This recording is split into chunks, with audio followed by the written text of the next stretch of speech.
Well, hello everybody, and welcome to unit number 5 of the Lunch and Learn series. So a warm welcome to everybody wherever you are. It's 12 midday here. I'm at Corralbin Valley, which is a lovely place west of the Gold Coast, and it's a very pleasant setting.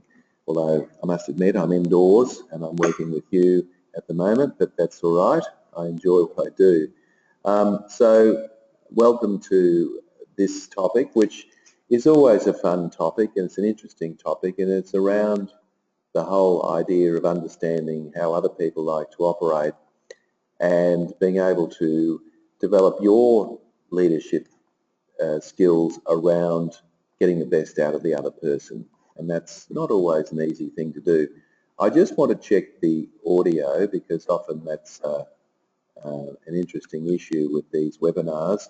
So could you just type in there on the question if I'm coming through loud and clear? I'm assuming if you don't hear me, you probably aren't going to respond. Okay, thanks, Bart. So anyone else? All good. Thanks, Byron. Yeah, Evan, thank you. All good. So that's great to hear. It sounds like I'm coming across loud and clear, which is really, really important. All right, so I asked you to complete the personality profile. Now, you'd be aware that there are many of these profiles out there, and this is just another one of those. And the point about this, of course, is that it's how you deal with other people, and and being able to adjust and tweak your style to meet their needs. So that's really what today is about. So let's just launch in. Just a quick overview of where we're at, where we've been, and remember, if you've got questions or comments, I want to make this as interactive as possible, so just go over and type something in as soon as you think about it, and I'll stop and respond to the statement or the question.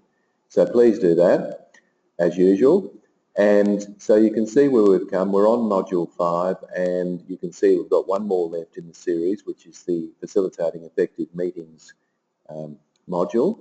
So we've covered a fair bit of territory, and what I'm hoping, of course, is that you're applying a lot of what you've learned in your day-to-day interactions with the people that you lead. That's really the essence of this. I can't really be there holding your hand, but I'm obviously setting your homework each time and asking you to go ahead and try some things, and I hope you've had some success with that. And I'm always open to hearing of your stories, success stories, or perhaps otherwise. So you've got my email address. You just simply send me an email and let me know how it's all going. So that's where we're up to. We're coming towards the tail end, and you might recall that the last time we talked was about team effectiveness. And I think the key message that I was wanting to get through to you there was that, and I know that most of you, because I know who's in the broadcast, most of you are dealing with what we call knowledge workers. And knowledge workers, it's been found, don't necessarily respond terribly well to the carrot and the stick.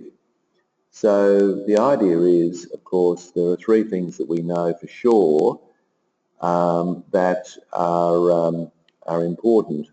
One is autonomy, giving people the freedom to make decisions wherever possible, that is.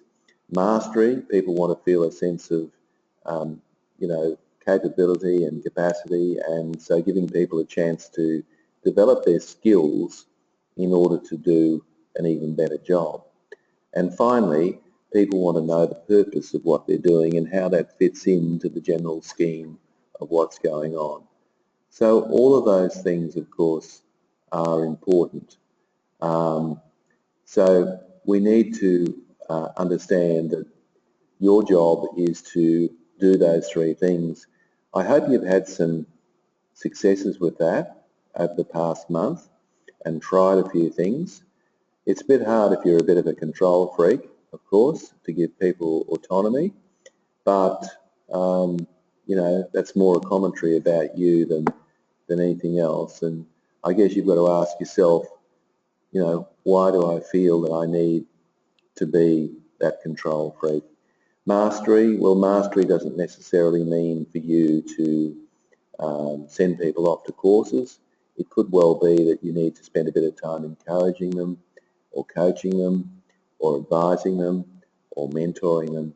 All of those things are part of mastery. And then, of course, explaining to people and spending a little bit of extra time to say to people, look, this is the reason I'm asking you to do this. So giving them a bigger picture than perhaps the task itself.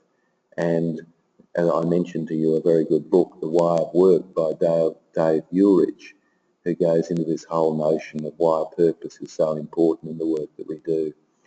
So hopefully you've had a chance to practice that and you've got some successes out of it. And as I said, I'm more than happy to listen to what you've got to say about that topic. Okay, so launching into today, understanding people and their personalities, I guess the objective out of this session is to provide you with a fun and practical tool for understanding yourself and others that you lead. And if I could just spend a moment talking about personality. Personality comes from the Greek word persona, and the Greek word persona means mask. So basically all of us have a mask on. We can't see the mask, of course, but the mask nevertheless is there. And I guess it's an interesting question as to where the personality comes from. For example, is it environmental? Are we a product of our environment? Or is it basically genetic? Do we inherit a personality? Now, I've got to say to you that the jury's out on which it is. But what we do know is that, and if this has only happened in the last couple of years, I might say, what we do know is that people can, in fact, change their personality. If you were sitting in this webinar 2 years ago, I'd probably say to you that personality is fairly fixed.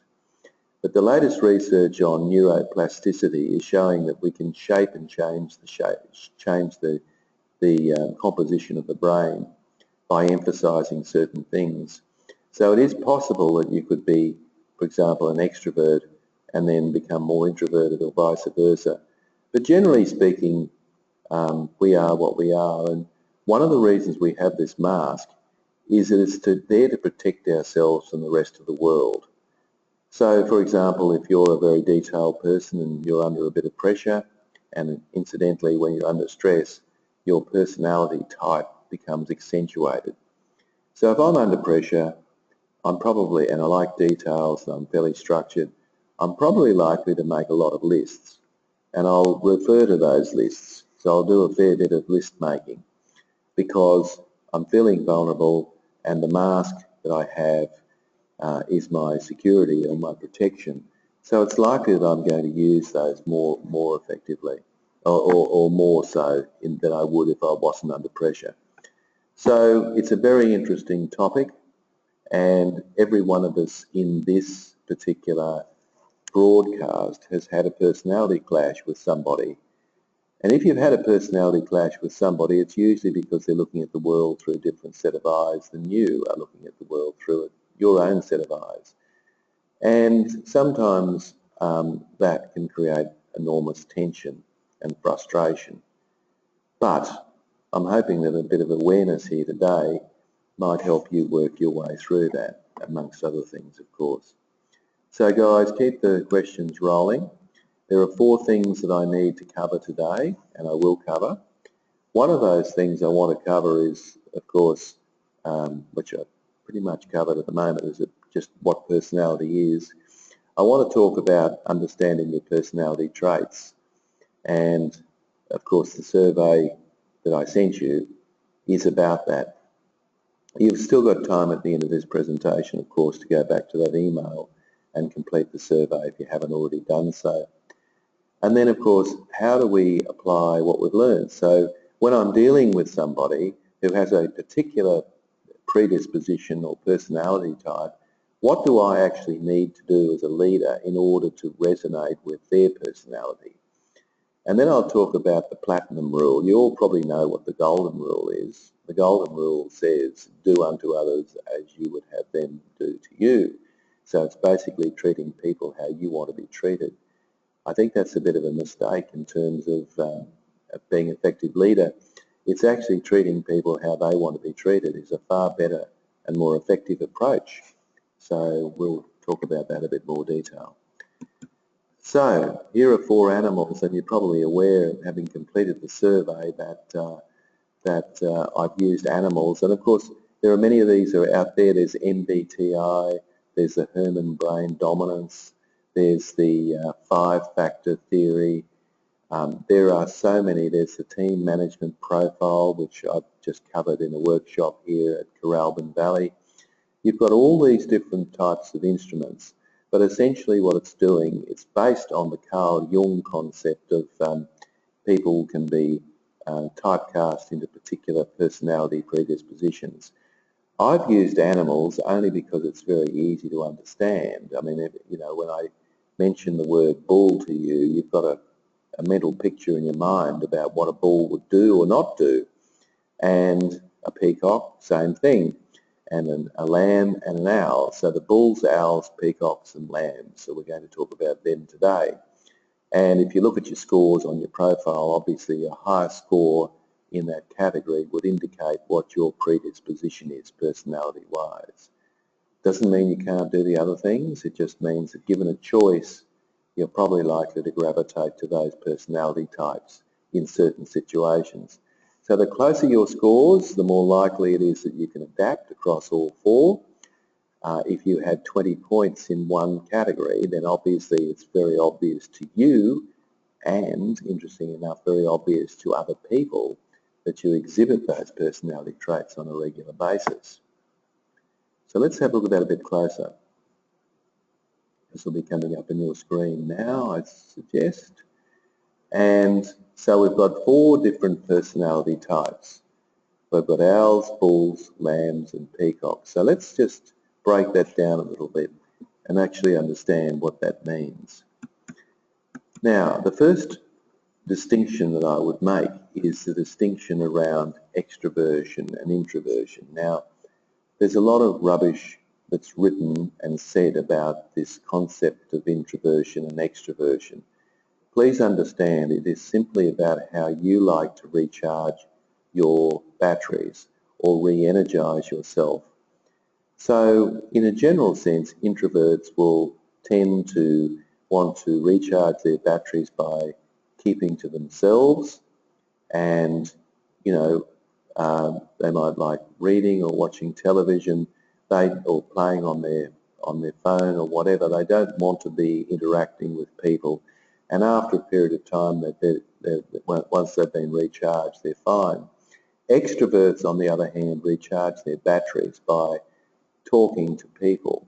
So interacting, it might be phone calls, it might be meetings, it might be impromptu meetings in the corridor, but there's a tendency that they'll want to interact with people.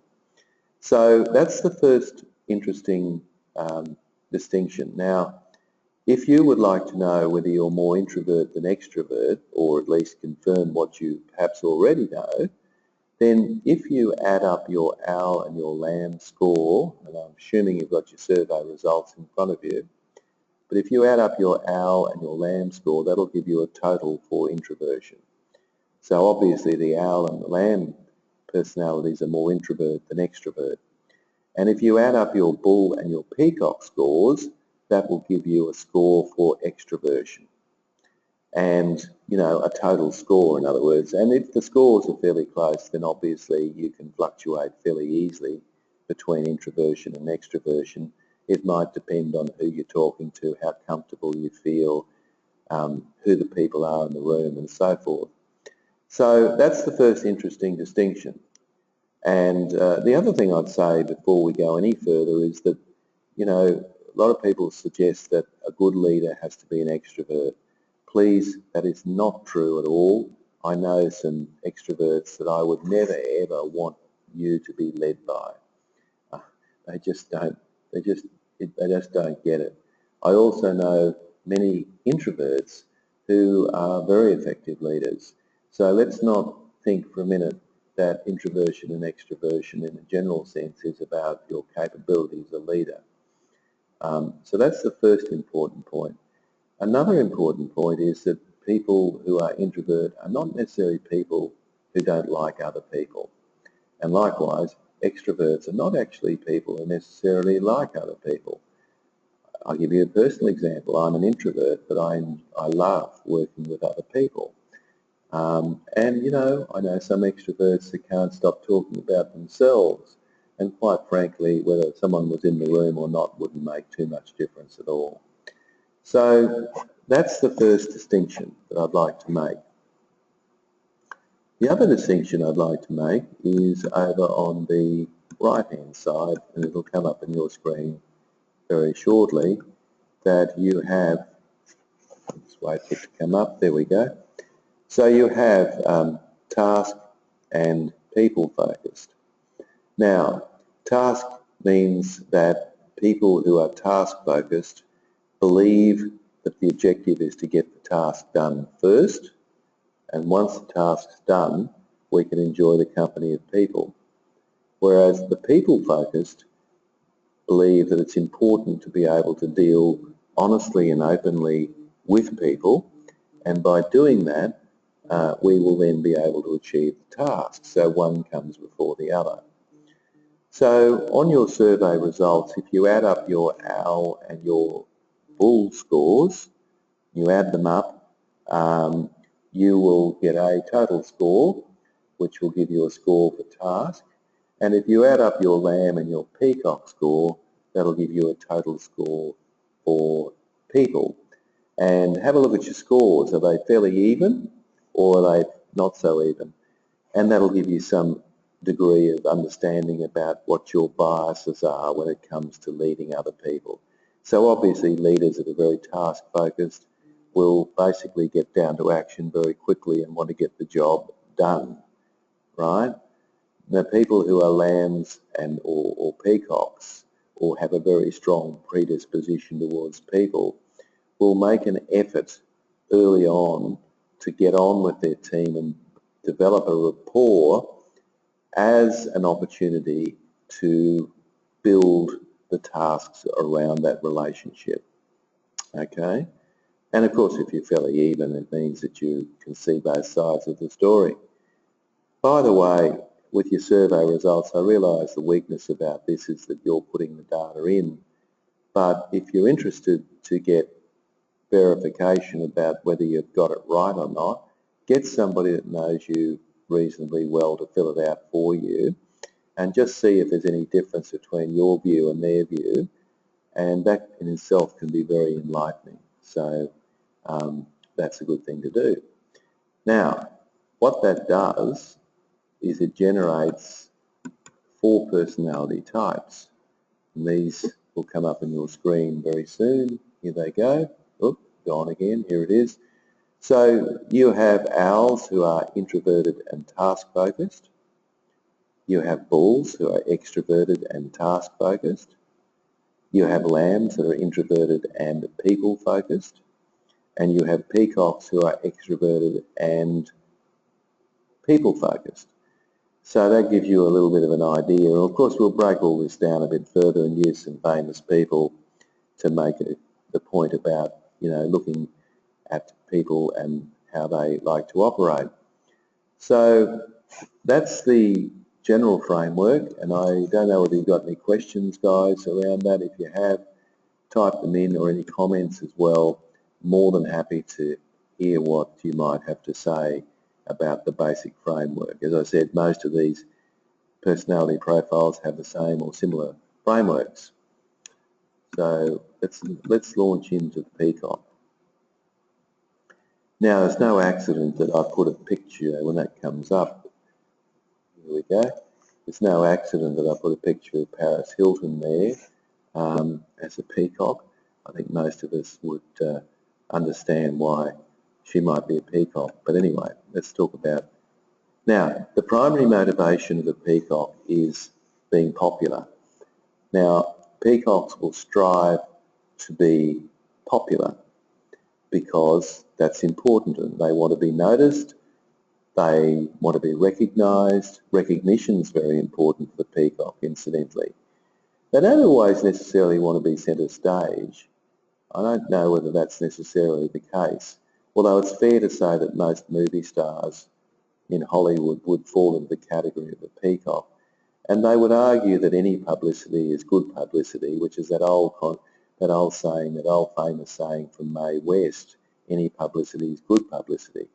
So, and often what will happen is if they're not being talked about in the gossip columns, they'll get a little bit depressed about that, and they're not necessarily interested in the accuracy of it, as long as they're being recognised. I'm sure you're leading people or have led people who are a bit like that, if you're not yourself. Now, their characteristics are extrovert, as I said before.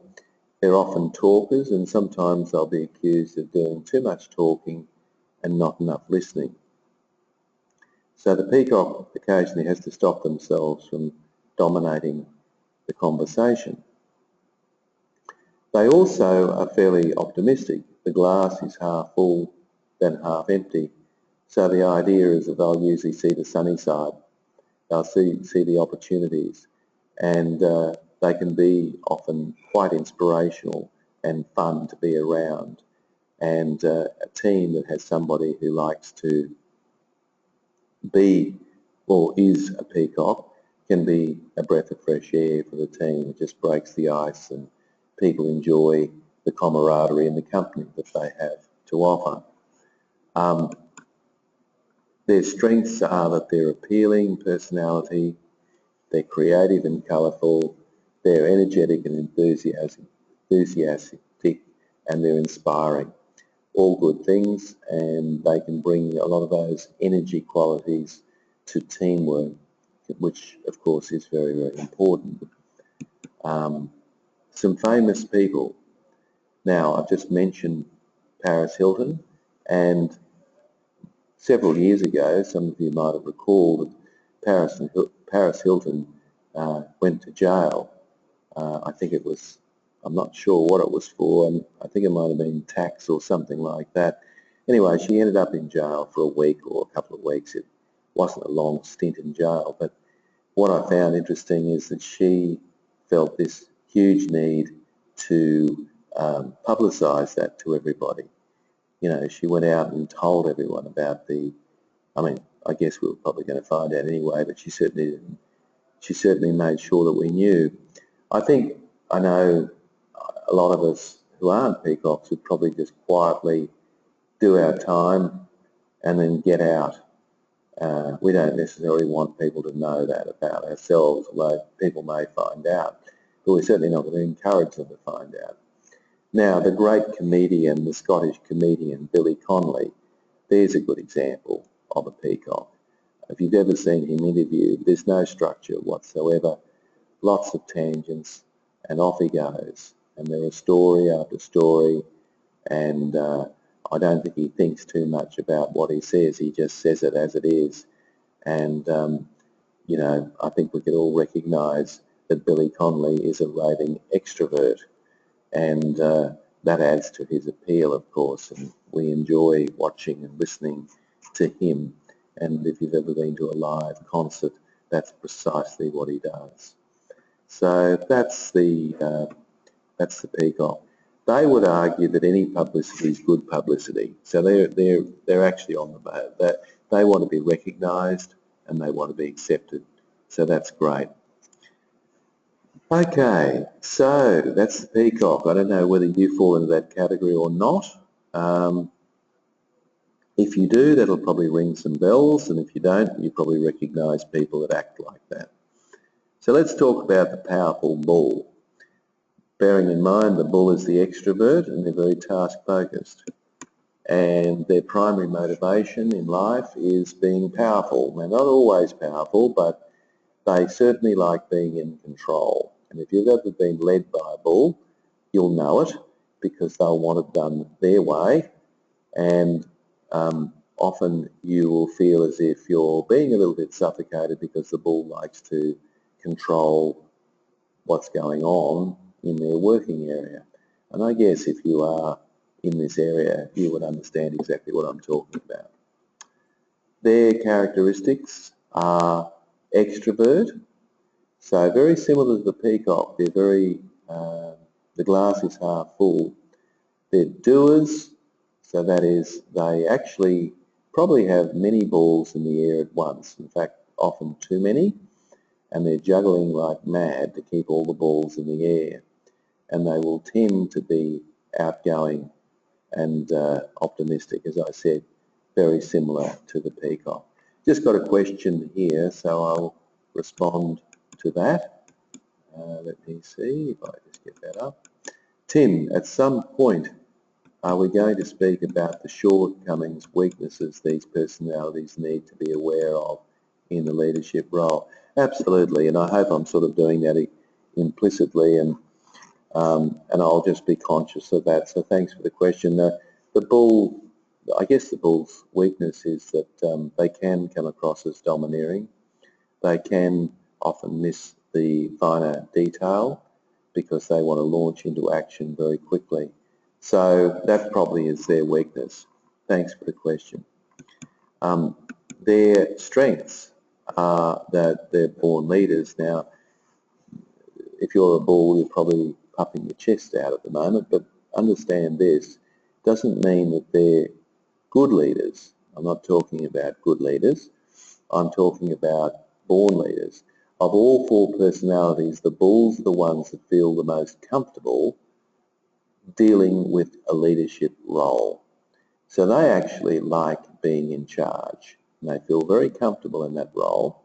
It suits their personality. They're very goal-driven, so their whole idea is that they're very good at understanding where we're going and pretty much painting the picture of where we're going with their team members as well.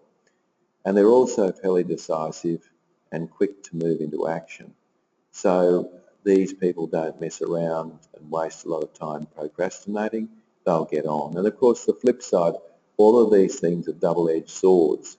So obviously moving quickly into action means that sometimes they might miss an important point or detail, and that can be an issue. So you've got two famous people here that you would have read about or seen on television. You've got Madonna, who clearly has controlled her career from start to end, and obviously has done extremely well. And but she won't take a back step either. If she believes something needs to be said, she'll say it, and she'll say it loud and proud. And Hillary Clinton is, as I understand from what I've read, a bit of a control freak, likes to control how things are done in the presidential election. And in fact, some people might say one of the reasons that she lost that election is that she wanted to control the process to a point where her aides might have felt suffocated because they didn't feel that they could make autonomous decisions. That's a weakness. And their motto in life is that I'm in control and I'm willing to lead. So they will often gravitate to leadership roles because that's who they are. So, if that's you, that's probably resonating quite heavily with you. Now, the owls. The owls are probably one of the most interesting of the four personalities for all sorts of reasons. Their primary motivation in life is that they're perfectionists, and being perfect is really top of mind for the owl. So often what happens is their weakness is they'll spend a long time working on something because they want to get it absolutely right, and they'll get into strife from their boss because their boss says, look, I just need to get that report, or I just need you to get that done for me. But they're actually taking a bit longer than what perhaps the leader might like, and the reason for that is they're looking for the perfect solution. And so they're perfectionists, and very much inclined to be so. So whereas the two previous personalities were extrovert focused, the characteristic of the owl is introvert. So they'll very much rely on their own counsel when they're making decisions. They're thinkers. They like to think things through before, in fact, sometimes they'll overthink. I remember talking to somebody last week who was clearly an owl's personality, and I was doing some coaching with them, and I said, how's it all going? And she said, oh, really well. And I said, yeah, what's been happening? And she said, oh, something interesting happened to me this morning. And I said, what was that? And she said, well, let's call him Fred. She said, Fred said hello to me this morning. And I thought, that's not very unusual. I said, well, what's wrong with Fred talking to you in the morning? And she said, well, it's funny because Fred's never spoken to me before, or at least said good morning to me. And I thought, you might be overanalyzing that a little bit. Perhaps he was just in a good mood and he just wanted to come to work and say hello. But of course the owl will overthink things. They've got a great way of being able to, great mindset for risk. They can assess risk very well and be able to come up with ways and means of actually considering it. So they can come across as quite negative, but often if their abilities are harnessed, they can be very valuable to the team. And the glass is half full, not half empty for the owl. So what are their strengths? Well, they're very, very good at scheduling. So they like to be organised, they like schedules. If you're an owl, you'd be very upset if I started 15 minutes late, for example, and finished 15 minutes late. You would have been logged in, ready to go just before the time, and you'd expect me to finish right on time, not before and not after. So very high standards. And in fact, they've got high standards of themselves and other people. And this can be a double-edged sword as well. Having high standards is a great thing, but also they'll hold people to those standards. So people will never completely please them. And so, things are never exactly as we want them to be, will often be the thinking around that. They're usually very organised and orderly, not necessarily neat and tidy, I might say, but certainly organised and orderly, undoubtedly. And then, a couple of famous people that you would recognise. Roger Federer, the great tennis player. Roger Federer was, or is, a perfectionist. And one of the reasons that he's such a great tennis player is he spends more hours working and perfecting his game than any other tennis player. He's just relentless. And Leonardo da Vinci, the great Italian artist, you can see on your page there, on the bottom right-hand corner, some sketches of the human body. You may well recognise these from your school days. Leonardo da Vinci was a perfectionist. So much so that he actually went into a graveyard, the story goes, and he dug up a grave site. Of course, in those days, you couldn't get permits to do things like that from the local government, although having said that, I don't think you'd get a permit anyway, would you, for digging up a human body.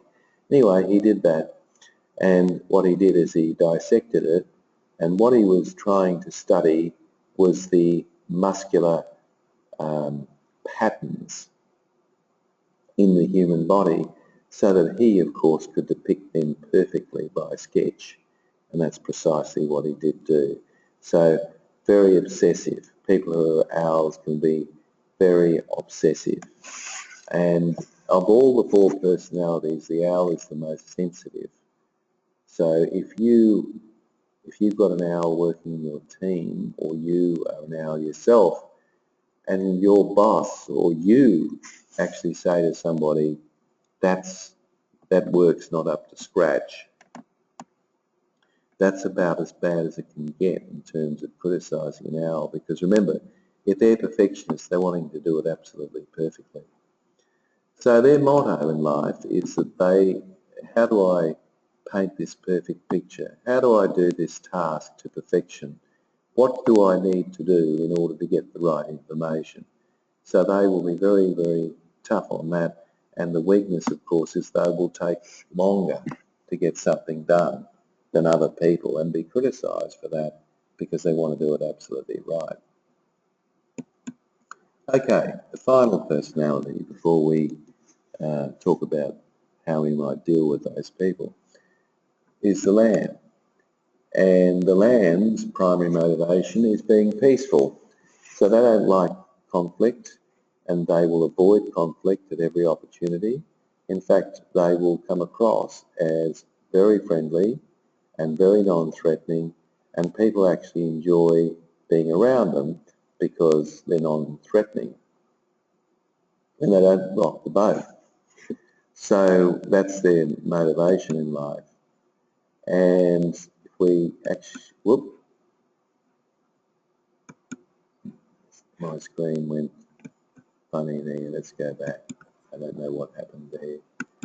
Okay, so if we look at the lamb and understand what their characteristics are, they are introvert, they are watchers, and unlike the owl who are thinkers, the lamb will watch. And they'll watch everybody else at a meeting, and once they feel it's safe, they'll contribute.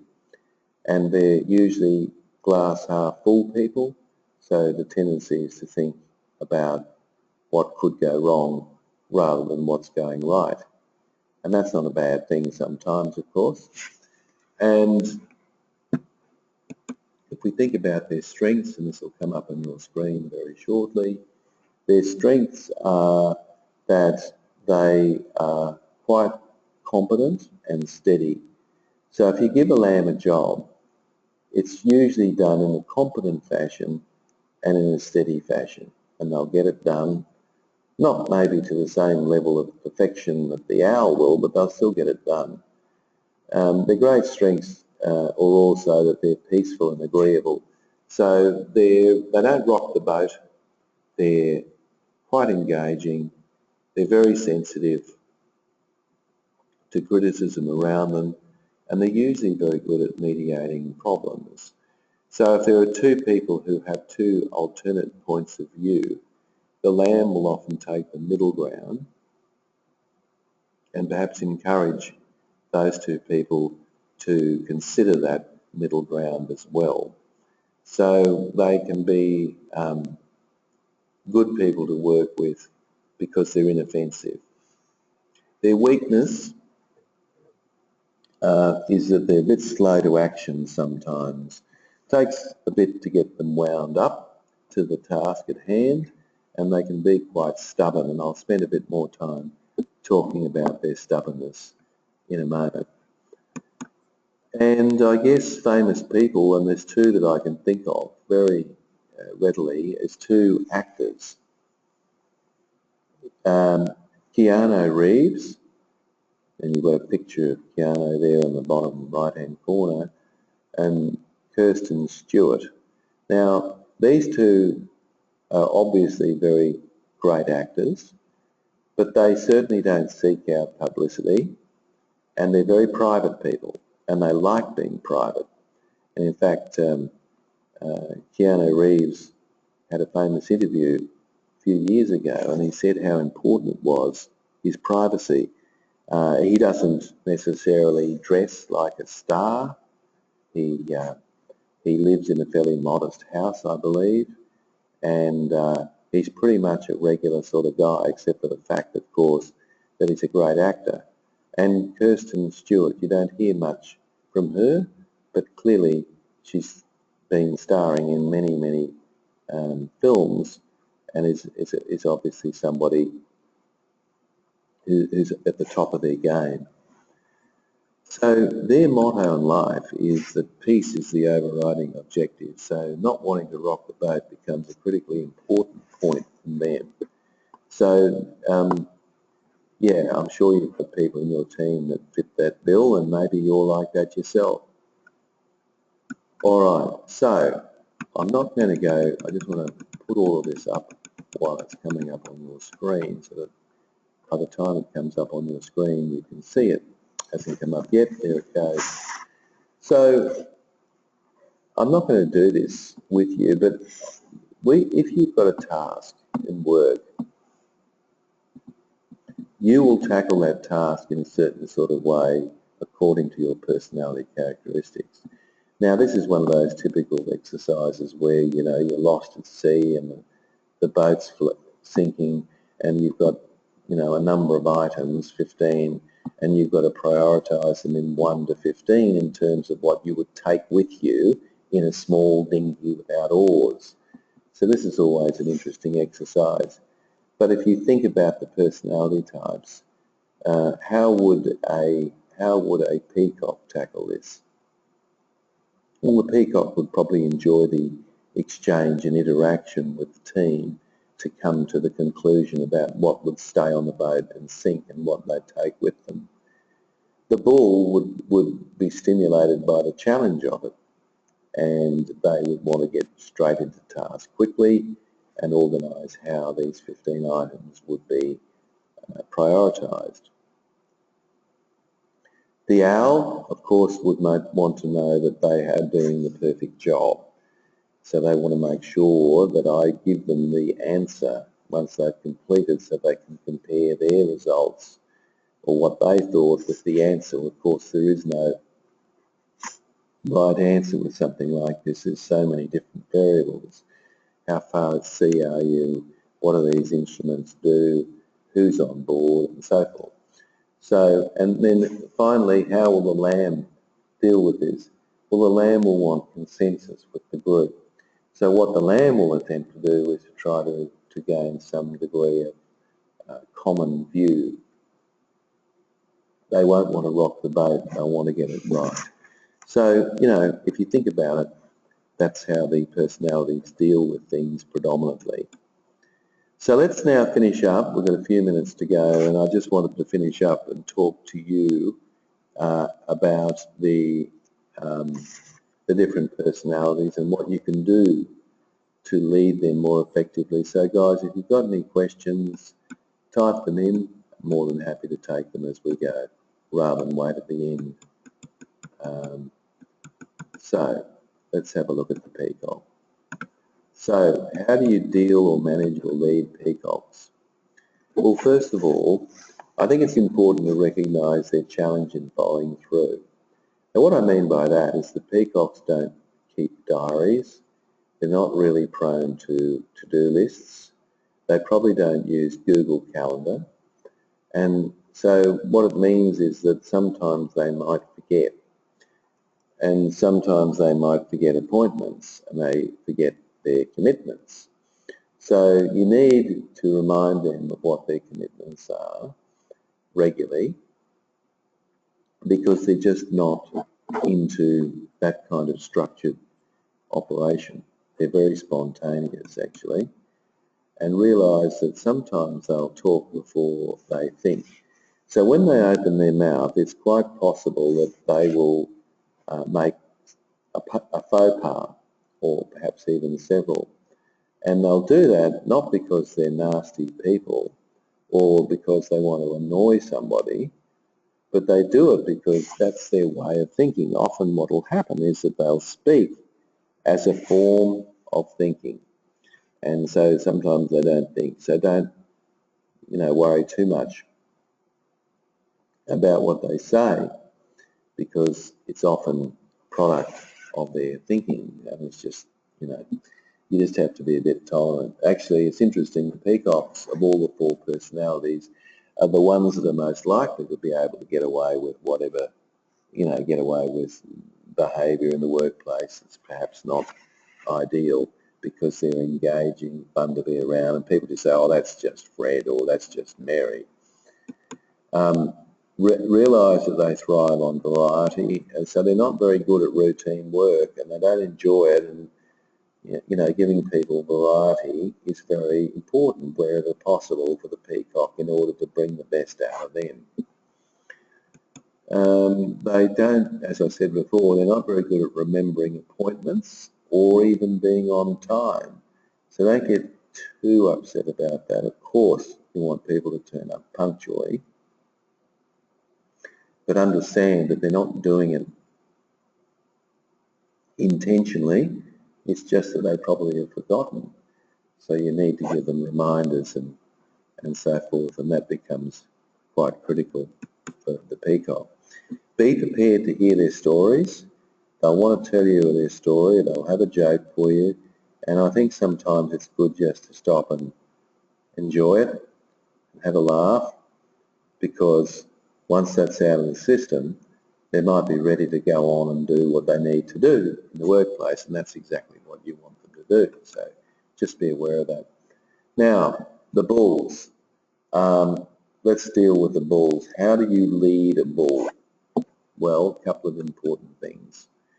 Recognise that they're comfortable leading. So look, obviously if the bull is comfortable to lead, then if they feel that there's a vacuum there, if there's a vacuum there, they will try to fill it, right? So if there's a bit of a vacuum of leadership or people aren't making decisions, they will jump in and make the decision. And, you know, you can be thinking if you're a lamb leader or something and someone in your team does that, you think, oh my goodness, they're taking over. Well, in a sense they are, but they're doing it because their view is that no one else is taking the lead on this, so I might as well jump in and do that. Which brings me to the second point about dealing with the bulls. It's important that you insist on two-way communication. Here's some advice. Be firm with bulls. Don't be passive. Just let them know that it's a two-way process here, that I made some commitments, you made some commitments, let's stick to those, because sometimes they need you to be firm to let them know where the boundaries are. And interesting enough, if you don't do that, which is sort of the default position for lots of people, what will happen is they will continually take a step forward and you'll have to take a step back. So insist on two-way communication, and if you do that, they'll see a mirror image of themselves and think a lot more of you, because they'll think you're just like me, very strong, very clear, very direct. The other thing that's important about the bull is they're not actually out to hurt anybody. They don't actually go out of their way to actually hurt people. Sometimes they're short, sharp and to the point.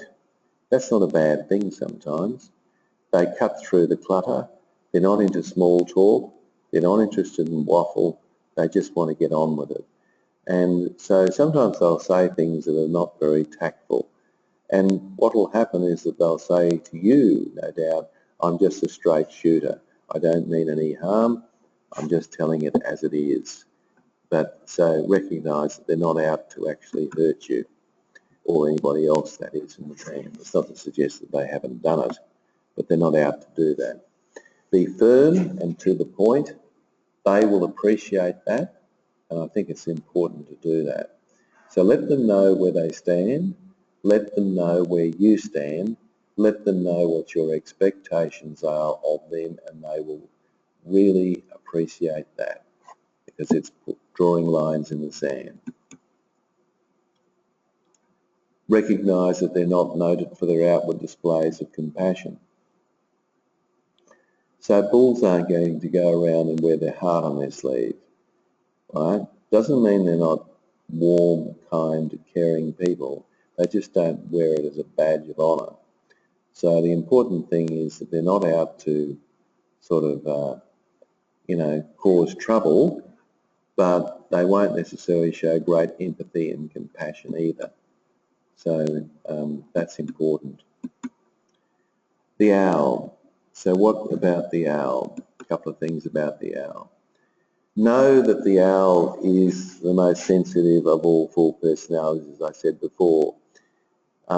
You can hurt their feelings very easily. And in fact, what will happen with the owl is that they will tend to sulk. They will sulk for the day, the week, the month, even years. Owls are prone to sulking. And so if you find somebody sulking, it's probably likely that you've hurt them. And if you can find out what that is and let them know that you're sorry, you'll do a lot to help change the owl's mindset. Because you see they're perfectionists, so they want to do it right all the time. So they're very hard on themselves too, and this is very important as well, that they're very, very hard on themselves. And the whole thing there is you need to be aware that they're hard on themselves as well. Okay. Oh, they realise that they're programmed to assess risk, so it's really important for you to recognise that they're very good at analysing a situation and coming up with a better approach. They're not whinging necessarily, they're actually being constructive, but it may not come out that way. Be prepared to answer their questions. It's very, very important. They want information. In fact, they can be prone to information overload. So answer their questions, and if you gloss over their questions, they won't necessarily be happy with you or respect you. Try to keep to a reasonable schedule.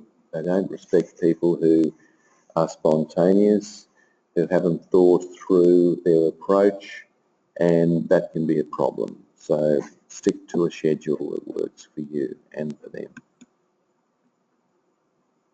Realise that your arguments and opinions need to be backed up with substance. So I guess this is also work with your customers and clients, of course. And if you're dealing with a customer, client or stakeholder who happens to be an owl, you'd better well have answers to a lot of their questions, because guess what? They're going to ask you a lot of questions. And whilst you might find that annoying, the reality is if you don't answer them, you're not going to get past first base and you're not going to make the sale. So you need to engage with the owl with answers that have got substance. Now, finally, while we wrap up, we've got a few minutes left, and again, if you've got questions, type them in there. Look, lambs, here's some tips on dealing with lambs. Realise that they need to be clear about the direction you're heading. Lambs need to know what the direction is. They're not necessarily good at goal setting. So you need to be really clear about what your end result looks like. If you do that, the lamb will appreciate that and they'll often work with that. So paint the picture of what the end result looks like. Help them to agree on targets. Sometimes it's not easy for a lamb to set themselves targets. So you'll notice that I'm saying agree on. So it's no good you just setting targets, letting the lamb know what those targets are and expecting it to happen. You need to get their agreement on those targets. But if you do that, the lamb feels secure because they know what's expected of them. They don't always display these outward signs of enthusiasm, but inwardly they can be quite enthusiastic. They just don't wear it on their face. So they might look a bit glum and a bit passive in the workplace, but you know, that's just their personality. They're not actually like that necessarily. Now the other important thing about the lamb is that realise that when they quietly put things in the too hard basket, in other words, they stubbornly don't do things that you've asked them to do, this is their quiet form of control. So this is their kind of protest. Whereas the bull will actually come out and say, I'm not doing that for these reasons. The lamb won't tell the boss that because they don't want to rock the boat. So they just quietly don't do it. And so if you've got someone in your team that's been stubbornly sitting on some information or a project or a task for a couple of days or weeks or months or even years, it's likely that they're actually sending you a signal to say that, you know what, I don't want to do this. So you need to have a conversation with them around the task that you've set them and what it is about that task that they're not happy about. Look for mutual agreement and commitment, and if you do this, you'll be in good shape with the lamb. So ask them for their commitment. Once you get the commitment from the lamb, that's all you need. They'll go off and do it. But you need that commitment because they don't want to rock the boat. So they won't go back on their word because they let you know that they will do what you want them to do. Okay, which brings us to the end. You're a bit quiet today, guys. Have you got any questions you want to share with me? We've got plenty of people online. Maybe it's all making sense, or maybe it's not making any sense. But anyway, if you've got questions, let me know, or comments or observations as well. That's always good to know. So while you're thinking about that, let me finish up by talking about the golden rule. The golden rule, of course, is to treat people how you want to be treated. And, you know, we get taught that from a very young age. And that's pretty good. And I think, you know, treating people with respect because you want to be respected is important. Treating people with dignity because you want to be treated with dignity is important. Treating people openly and honestly is important because you want to be treated openly and honestly. All true, but when we're talking about getting the best out of people, which is essentially what this is about, you need to treat people how they want to be treated. So, for example, if you're dealing with a bull, be decisive, clear, and bottom line. If you're dealing with an owl, explain all the details, why you want it done that way, praise them for their workmanship, and let them go. If you're dealing with a peacock, then it might be good to listen to their jokes, listen to their stories, engage with them on a social level, and you'll find that they'll get things done. And if you're dealing with a lamb, then it's important to get a rapport with them, make them feel comfortable, make them feel part of the show, and if you do that, they'll be fine. So it is actually literally that easy and that hard, but we will tend to deal with people according to how we want to be dealt with as such. So let me talk about your homework. Now, I want you to walk out of this session and I want you to try to approach people that you lead with an emphasis on their personality type. So I want you to have some fun with this. I want you to try some things. I want you to go out of your comfort zone. I want you to talk to people according to how they might want to be treated. So if you've got a very outgoing, engaging person that you work with, the chances are they're a peacock. So engage with them. Remind them of their commitments and so forth. If you're working with an owl, you know, talk to them about the methodology, about how they're going to achieve what they're going to achieve. Talk about, answer questions, spend a bit more time with them than you perhaps want to. That becomes very important. So those things lead to a more effective relationship, and as Kuzma and Posner said in their book Credibility, leadership is a relationship. It's a working relationship, and the job for you is to try to build better working relationships by dealing with people how they want to be dealt with. So folks, that brings us pretty much to the end, and just remember we've got one more session to cover, which is around effective meetings. So I've enjoyed working with you, even though I can't see you, I can't hear you. I do know you're out there. Not sure whether you're paying 100% attention, but that, you know that, I don't. But I know you're out there, so thank you again. It's a privilege coming onto your computer screen and sharing with you this information. And as I said at the outset, I'm very open to feedback, so send me your emails.